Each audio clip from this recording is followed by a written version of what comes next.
Welcome to everybody. আমার এই নতুন চ্যানেল অর্থাৎ এসবি ইংলিশ জোন চ্যানেলে আমি সকলকে কর্ডিয়ালি স্বাগতম জানাই। আমার এই ইউটিউব চ্যানেলে প্রথম আসা তোমাদের ভালোবাসার জন্যই। আমি একজন ইংরেজি শিক্ষক মিস্টার বরুণ হালদার। আমি এই প্রফেশনে প্রায় 19 বছর ধরে যুক্ত আছি এবং তোমাদের ভালোবাসাতেই আজকে আমি এই ইউটিউব চ্যানেলে এসেছি। তার জন্য তোমাদের সহযোগিতা এবং আন্তরিক ভালোবাসা আমি কামনা করি। যে উদ্দেশ্যে এই চ্যানেলে আমি এসেছি প্রথমবার এবং তোমাদের ভালোবাসাতে এটাকে আমি কন্টিনিউ করতে চাই, বিশেষ করে ইংরেজি শিক্ষাটাকে তোমাদের মধ্যে ছড়িয়ে দেওয়ার জন্য। কারণ বর্তমান সমাজ যদি আমরা কল্পনা করি এবং আগামী দিন যদি আমরা কল্পনা করি, তো ইংরেজি ছাড়া কোনো মতেই এগোনো যাবে না। এনি কম্পিটিশন পরীক্ষাতেই আমরা যদি লিখতে যাই, বিশেষ করে আমাদের রিটেনটা বেশি আমাদেরকে অ্যাপেয়ার করতে হয়, কারণ সেখানে যদি গ্রামারে বেস না থাকে তাহলে কিন্তু আমাদের ইংরেজি লেখার ক্ষেত্রে যথেষ্ট ভুলভ্রান্তি থেকে যাবে। আমরা ইন্টারভিউ মুহূর্তে হয়তো সামান্য সময়ের জন্য আমরা ইংরেজিটাকে স্পিক করি, কিন্তু লেখার বেশিরভাগ অংশটাই আমাদেরকে ব্যস্ত থাকতে হয়। তো কী হয়েছে, তার জন্য আমাদের ইংরেজির প্রতি একটা দক্ষতা অর্জন করতে হবে এবং এমনভাবে আমরা ইংরেজির প্রতি আধিপত্য বিস্তার করব যাতে আমাদের একটা সঠিক ক্ষমতা থাকে যে হ্যাঁ, এই জিনিসটাই ঠিক, অর্থাৎ প্রপার ওয়েতে আমাদেরকে ইংরেজি শিখতে হবে এবং যেটা নির্ভুল এবং সঠিক হবে। এক কথায় আমি যেভাবে ইংরেজি শিক্ষা দিয়ে আসছি আজ প্রায় 19 বছর ধরে, তাতে স্টেপ বাই স্টেপ যে নিয়মগুলো আমি ছাত্রদেরকে লেখাই বা ছাত্রীদেরকে লেখাই, তারা ঠিক যেভাবে ফলো করে এসেছে, আমি আশা রাখবো তোমরাও ঠিক সেভাবে ফলো রাখবে। এতে কী হবে, ইংরেজির যে বুনিয়াদ সেটা কিন্তু তোমরা তৈরি করতে পারবে এবং কত সহজেই তোমরা ইংরেজিটাকে নিজের বশে আনতে পারবে। তাহলে কী হবে, তোমাদের ইংরেজি লেখার ক্ষমতাটা সম্পূর্ণভাবে তৈরি হয়ে যাবে। আর ইংরেজি ছাড়া তো আমরা একটা মুহূর্তে চলতে পারি না। আগে যদি একটু আধটু হতো, তা বর্তমান সমাজে দেখা যাচ্ছে প্রতিটা বিষয়, প্রতিটা জিনিস আমাদের ভার্সনটা কিন্তু চেঞ্জ হচ্ছে আস্তে আস্তে ইংলিশে পড়ে। তাই ইংলিশের প্রতি আমাদের একটা সম্পূর্ণ দক্ষতা অর্জন করতে হবে। তার জন্য কী দরকার, সঠিক গ্রামার শেখা। তার সঙ্গে কী দরকার, সঠিক ইংরেজি স্টক দরকার। ইংরেজি স্টক যত বাড়বে এবং গ্রামার যে প্রসেসগুলো আছে সেগুলো যদি আমরা যদি অ্যাকোয়ার করতে পারি, তাহলে কিন্তু আমাদের ইংলিশটা নির্ভুলভাবে হয়ে যাবে। তাই বন্ধু, বিশেষ কথা বলবো না, তোমাদের কাছে আমার বিশেষ অনুরোধ, তোমরা আমার এই চ্যানেলটাকে সাবস্ক্রাইব করবে এবং আমি আশা রাখবো তোমাদেরকে ভালোবাসা দিয়ে তোমাদেরকে সুন্দর করে আমি ইংরেজিতে একজন দক্ষ ঠিক শিক্ষকে পরিণত করব। তোমরা যদি আমার স্টেপগুলোকে তোমরা অনুসরণ করো, তাহলে কোনো মুহূর্তে তোমরা বাধাপ্রাপ্ত হবে না। তো আমি কীভাবে ইংরেজি শেখাই তোমাদেরকে একটু দেওয়ার চেষ্টা করি, আশা রাখছি তোমরা সেটা সাদরে গ্রহণ করবে। তো ইংরেজিটা হচ্ছে এমন একটা সাবজেক্ট, যে সাবজেক্টটা পুরো গ্রামার বেসড হয়ে আছে।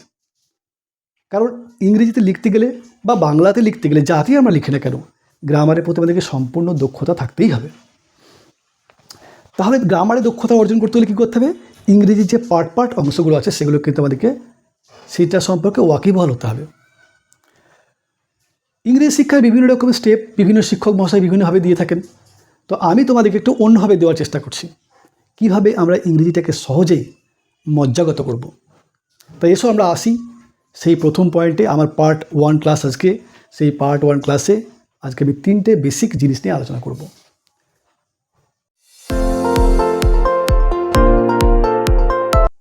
First of all, I want to discuss what is word.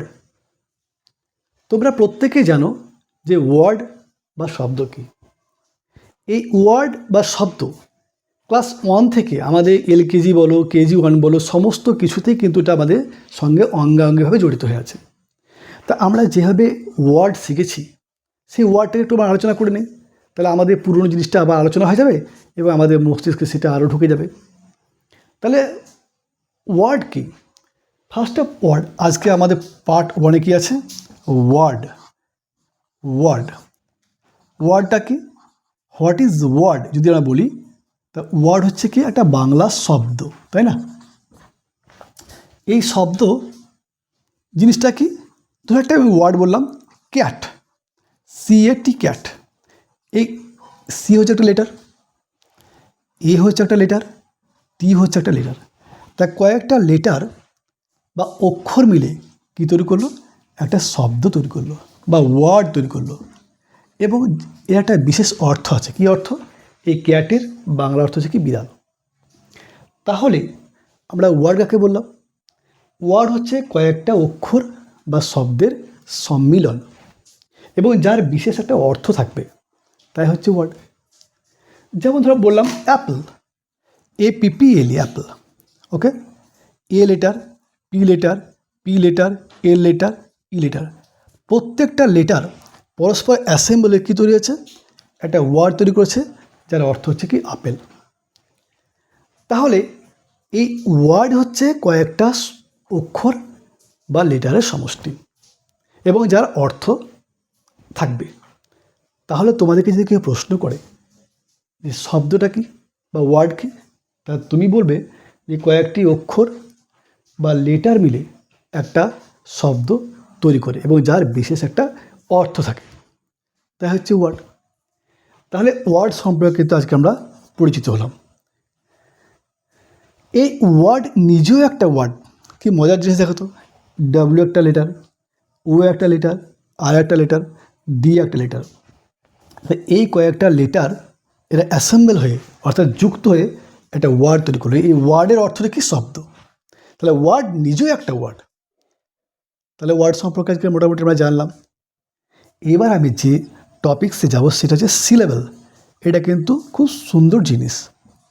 এইটা অনেক শিক্ষক মশাই কী করেন, এই জিনিসটাকে একটু অ্যাভয়েড করে অন্য টপিক্সে চলে যান। এইটার যে প্রয়োজন নেই তা নয়, কিন্তু এইটার যথেষ্ট প্রয়োজন আছে। এবং এইটাকে আমরা কি করি, এটাকে আমরা যদি ভালো করে জানতে পারি তাহলে ইংরেজির প্রতি অর্থাৎ ইংরেজির ভেতরে আমাদেরকে ঢোকা যাবে। প্রত্যেকটা সাবজেক্টসে আমরা কি করব, যেন ভেতরে ঢুকবো। ভেতরে ঢুকলে কী হবে, সেখান থেকে আসল নির্যাস আমরা পাবো। তাহলে কিন্তু ইংরেজি শেখাটা আমাদের সুন্দর এবং সঠিকভাবে হবে। অর্থাৎ প্রত্যেকটা এলিমেন্টের সঙ্গে আমরা বিশেষভাবে পরিচিত হব। যে ওয়ার্ড বা যে লেটারগুলো আমরা ব্যবহার করব তাদের পরিচয় জানব। এইটা কী প্রকৃতির ওয়ার্ড, এইটা কী ধরনের, এইটা কী ধরনের, প্রত্যেকটা এলিমেন্টকে আমরা নিখুঁতভাবে জানব। তাহলে কী হবে, আস্তে আস্তে আস্তে ইংরেজির ভিতটা তৈরি হবে। তাহলে আমরা কিন্তু ইংরেজি লেখাটা সঠিকভাবে লিখতে পারবো। তা চলো আমরা এবার যাই এই সিলেবেলটা। সিলেবেলটা কি? What is syllable?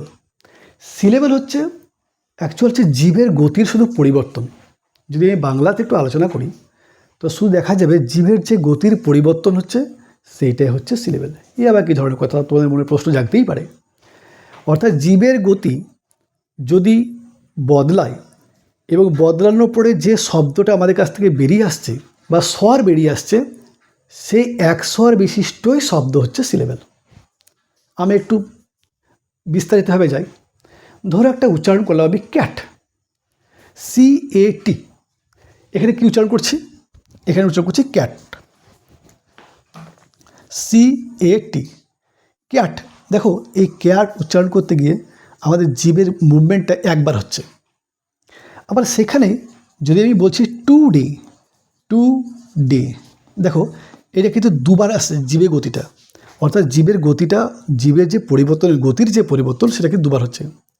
সেখানে তুমি অন্য একটা ওয়ার্ড করো, অর্থাৎ বিউটিফুল, জীবের গতি তিনবার বদলালো। কোনো কোনো ওয়ার্ড উচ্চারণ করতে গিয়ে আমাদের তিনের বেশিবার জীব কিন্তু নাড়াচাড়া করছে। তাহলে এই যে জীবের গতির পরিবর্তন এবং এই গতির পরিবর্তনের ফলে যে স্বর বেরিয়ে আসছে সেইটাই হচ্ছে সিলেবেল বা সিলেবিক ওয়ার্ড। বুঝতে পারলাম? তাহলে এই ওয়ার্ডের যে ক্লাসিফিকেশন অর্থাৎ সিলেবিক ওয়ার্ড, এই সিলেবিক ওয়ার্ডটাকে আমরা মোটামুটি 4 ভাগে ভাগ করতে পারি। প্রথমত আমরা কী বলবো? প্রথমত আমরা বলবো মোনোসিলেবিক ওয়ার্ড।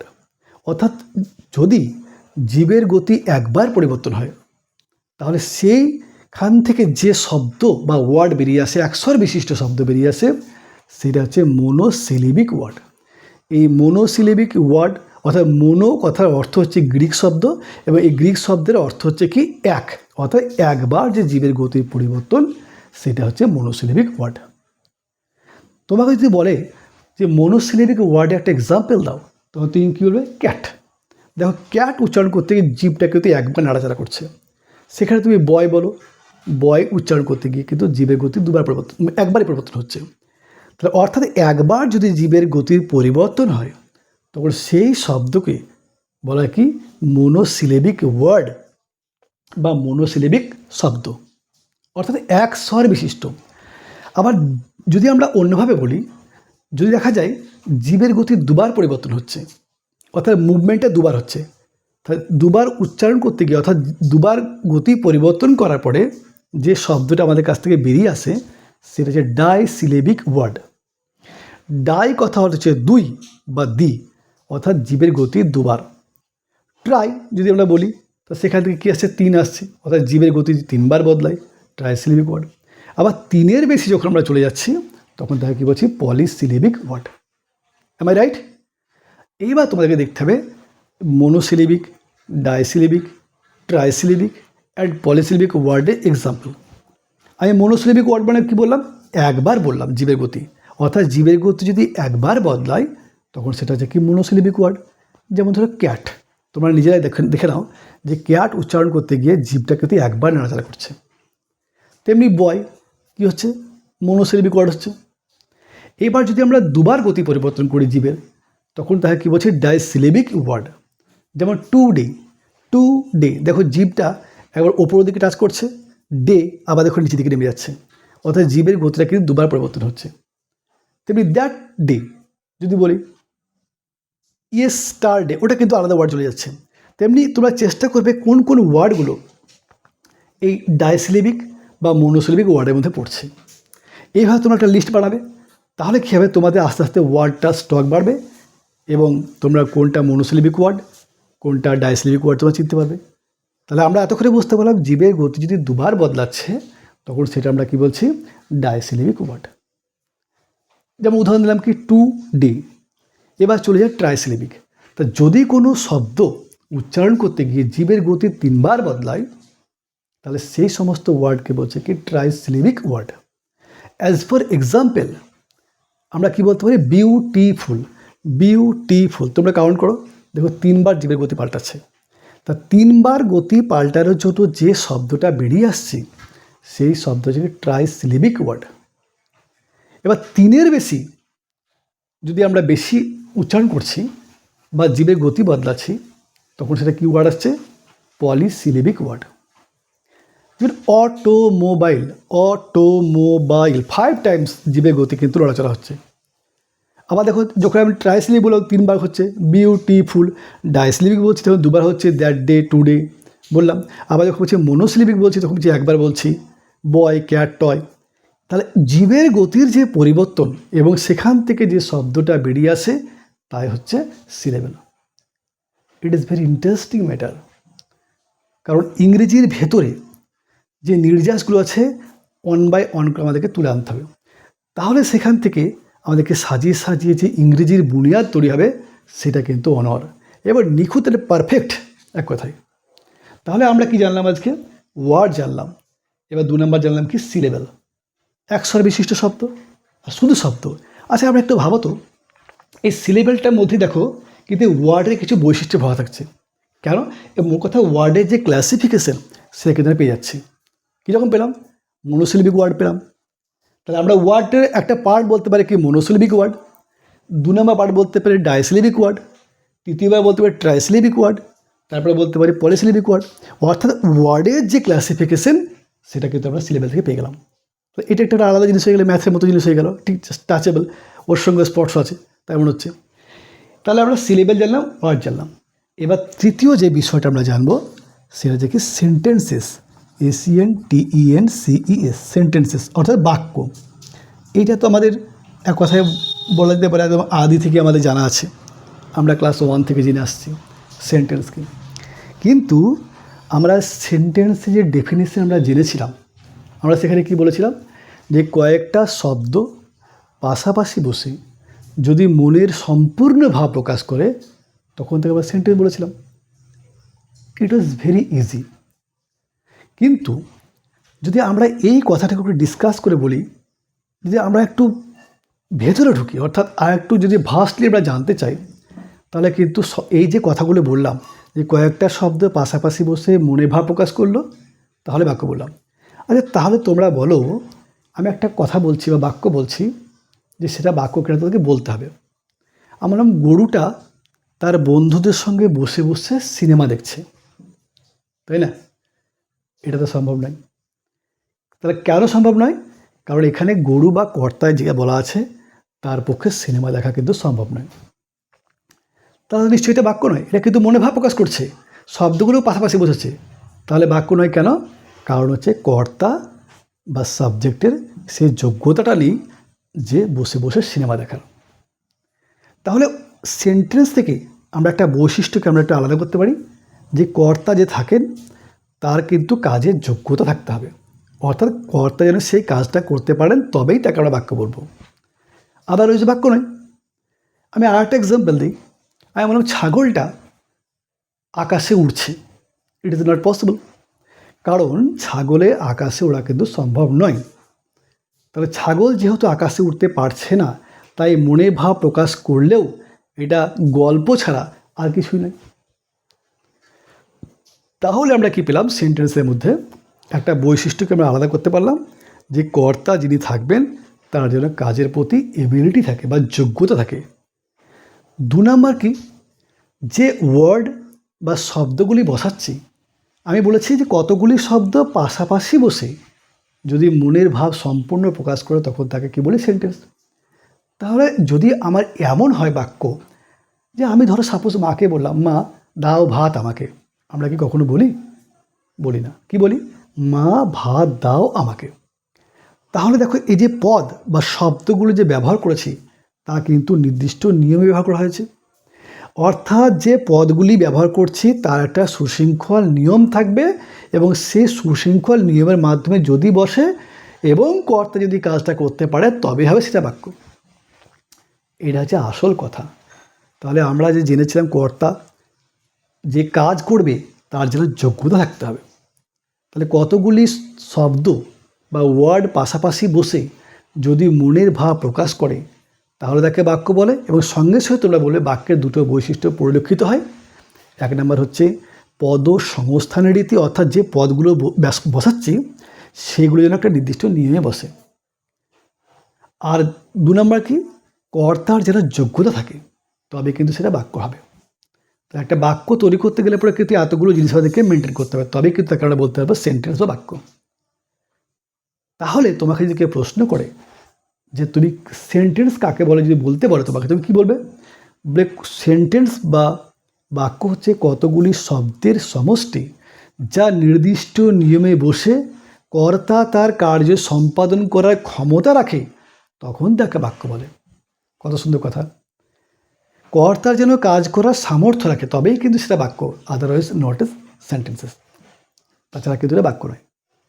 তাহলে বাক্যর যে এতদিন আমরা জেনেছিলাম যে কতগুলি শব্দ পাশাপাশি বসে মনের ভাব প্রকাশ করছে, হ্যাঁ, তাহলে কিন্তু আমরা তার সঙ্গে সে দুটো বৈশিষ্ট্য পেলাম অতিরিক্ত। এক হচ্ছে পদ সংস্থানের রীতি, অর্থাৎ যে আমরা ওয়ার্ডগুলো বসাচ্ছি তাই জন্য নির্দিষ্ট সুশৃঙ্খল নিয়ে বসে, তবেই কিন্তু তাকে বাক্য বলতে পারবো। এবং কর্তার যদি এবিলিটি থাকে, তবেই তাকে বাক্য বলতে পারবো। তাহলে আজকে আমরা যে বিষয়গুলো জানলাম সেটা হচ্ছে ওয়ার্ড বা শব্দ। আমি আরেকবার রিপিট করে নিচ্ছি, যে কতগুলি অক্ষরের সমষ্টি যেটা একটা বিশেষ অর্থ প্রকাশ করে, তাই হচ্ছে শব্দ। 2 নম্বর চলে যাচ্ছে কি? সিলেবেল। সিলেবেল কি? যে কোনো শব্দ বা ওয়ার্ডের এক স্বর বিশিষ্ট অংশ হচ্ছেই সিলেবেল। একটু যদি অন্যভাবে বলি, যে জীবের গতির পরিবর্তনের ফলে যে শব্দ বা শব্দাংশ বেরিয়ে আসে, তাই হচ্ছে সিলেবেল। এই সিলেবেলের শ্রেণীভাগ কী বলেছি? মনোসিলেবিক ওয়ার্ড বলেছি, ডাইসিলেবিক ওয়ার্ড বলেছি, ট্রাইসিলেবিক ওয়ার্ড বলেছি, পলিসিলেবিক ওয়ার্ড বলেছি। তাহলে দেখো, এই ওয়ার্ডের একটা ক্লাসিফিকেশন কিন্তু আমরা সিলেবেল থেকে পাচ্ছি। সিলেবেল থেকে বুঝতে পারছি যে ওয়ার্ড বা শব্দ কত রকমের হয়। কত রকম হলো? মনোসিলেবিক ওয়ার্ড হলো, ডাইসিলেবিক হলো, ট্রাইসিলেবিক হলো, পলিসিলেবিক ওয়ার্ড হলো। তাহলে মনোসিলেবিক ওয়ার্ডে কী উদাহরণ দিয়েছিলাম? ক্যাট, অর্থাৎ জীবের গতিতে একবার পরিবর্তন হয়, তখন তাকে কী বলছি আমরা? Monosyllabic word. জীবের গতি যদি দুবার পরিবর্তন হয়, তখন তাকে বলছে ডাইসিলেবিক ওয়ার্ড। যখন জীবের গতি 3বার বদলাচ্ছে তখন কি বলছি? Trisyllabic word. এবার 3-এর বেশি যখন হচ্ছে তখন কি বলছি? তাকে পলিসিলেবিক ওয়ার্ড। তাহলে তোমাকে যদি বলে একটা এক্সাম্পল দাও মনোসিলেবিক ওয়ার্ড, তাহলে তুমি কী দেবে? সেই মনোসিলেবিক ওয়ার্ড হচ্ছে উদাহরণ ক্যাট। যদি বলে ডাইসিলেবিক ওয়ার্ড উদাহরণ দাও, কী দেবে? Today. যদি বলে ট্রাইসিলেবিক ওয়ার্ডে উদাহরণ দাও, তোমার বিউটিফুল। যদি বলে পলিসিলেবিক ওয়ার্ডে উদাহরণ দাও, অটোমোবাইল। প্রত্যেকটা জিনিসে একটা করে এক্সাম্পল তোমাদেরকে মাথায় রাখতে হবে। তাহলে কী হবে? ইংরেজিটা কিন্তু সুন্দরভাবে তোমরা আস্তে আস্তে গ্রো করতে পারবে। এইভাবে তোমরা যদি শেখো তাহলে দেখা যাবে তোমাদেরকে ইংরেজিতে কেউ হারাতে পারবে না, এবং তোমরা যে কোনো কম্পিটিশন পরীক্ষাতে বা এনি পরীক্ষাতে তোমরা কিন্তু ভালো অ্যাচিভ করতে পারবে, এটুকু আমার বিশ্বাস। তো হ্যালো ভাই, তোমাদেরকে সকলকে আন্তরিক আমার ভালোবাসা এবং শুভেচ্ছা জানাই। আমি নতুন এসেছি, তোমাদের ভালোবাসা এবং সাবস্ক্রাইবের উপর আমার এই ইউটিউব চ্যানেল দাঁড়িয়ে থাকবে। আমি আশা করব আমাকে তোমরা সাবস্ক্রাইব করবে এবং পরবর্তী ভিডিওগুলোতে তোমরা ঠিক স্টেপ বাই স্টেপ তোমরা কিন্তু অনুসরণ করবে। আমি যেভাবে স্টেপ বাই স্টেপ এগোবো তোমরা ঠিক সেইভাবেই যদি ফলো আপ করো আমাকে, তাহলে তোমাদেরকে কথা দিলাম তোমরা 3 মাসের মধ্যে তোমরা অন্ততপক্ষে 70% তোমরা গ্রো করতে পারবে, এটুকু আমার দৃঢ় বিশ্বাস। আজকে ভালো থেকো, আগামী ভিডিওতে দেখা হচ্ছে, তোমাদের অপেক্ষাতে রইলাম। বাই।